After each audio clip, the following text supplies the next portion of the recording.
Hi guys, and welcome back to an absolute banger of a video. Today we're talking about the VW Golf Mark 5 GTI Edition 30.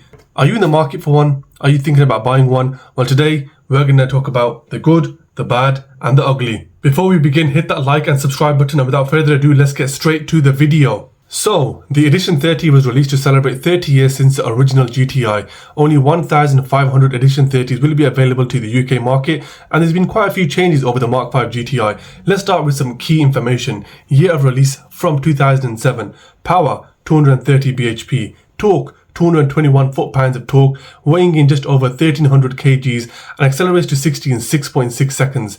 Depending on spec, mileage and condition, you can pick these up from anywhere from around 5 grand upwards to 10 grand plus. So let's start with the way this car looks. I think this car looks amazing. Coming up to 15 years old now, and every time I see one it makes my head turn. It's become iconic and more difficult to find a good example. The front end is timeless. The red lining around the grille, distinctive red lights and subtle body kit really helps differentiate this car from a standard Golf.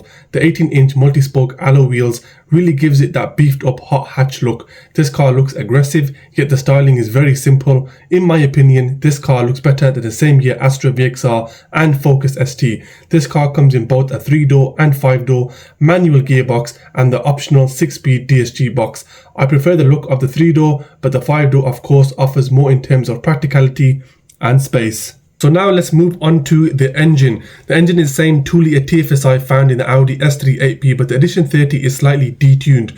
Producing 230 bhp, it's less than the Audi S3, Astra VXR and BMW 130i, but more than the Focus ST. It drives through its front wheels, and the biggest issue this car faces is traction off the line. However, once moving, this car pulls like a train on steroids. Very smooth, linear power, effortless acceleration, and it ticks over beautifully. Once moving, it pulls through the gears and RPMs effortlessly, and it's an absolute gem to drive. If you wanted more power, a remap will take you to the same power as the Audi S3 8P. If you decide to go stage 2, which includes an induction, exhaust and stage 2 map, this will take you to around 300 bhp. The stage 2 plus, which includes everything in the stage 2 plus, a high pressure fuel pump and uprated intercooler, will take you to around 340-ish bhp. A lot more power to be had for not a lot of money. Plenty of these parts for sale on VW forums for half the price. Probably the most expensive job would be the tuning. Not only is it easy to get more power, you can be sure that reliability wouldn't be an issue. Just be sure to keep servicing and maintenance work up to date.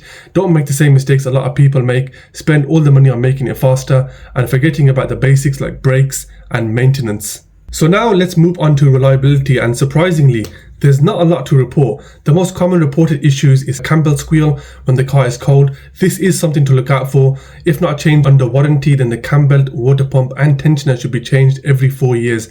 However, I know a number of owners who've had cam belt squeal for a number of years whilst running big power, and it's not caused any issues. However, to be safe, stick to the manufacturer's guidelines.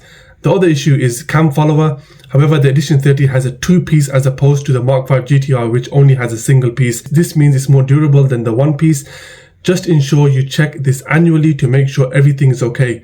With the Edition 30s now being 15 years old, an overhaul would be a good idea. Ensure there's no boost leaks, no exhaust leaks, check the intercooler piping for any tears, and ensure all the vacuum lines in the engine bay aren't teared either.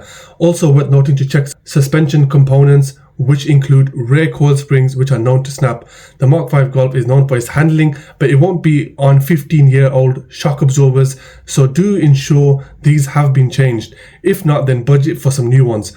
Whilst here, have a nose at the control arms. Whilst not the most expensive part to change, they are a pain to remove and can compromise handling. And finally, let's now move on to running costs and servicing. Considering this is a hot hatch, it won't cost you an arm and a leg to run this car. On a run, you can see around 30 miles per gallon, and service parts will cost you around 130-ish pounds. An air filter, £14. Fuel filter, £22. Oil filter, £11. A single spark plug costs around £15. Engine oil will cost around £53 depending on the type you go for. Service costs are similar to most standard petrol cars on the road, and you definitely can't complain about the fuel economy considering the car you're buying has massive potential. I hope this review was helpful. If you guys want to add something in the comment section below, please feel free to do so. It would definitely help those looking for more information. Stay tuned for more videos. Like, share and subscribe, and I'll see you on my next video. Peace out.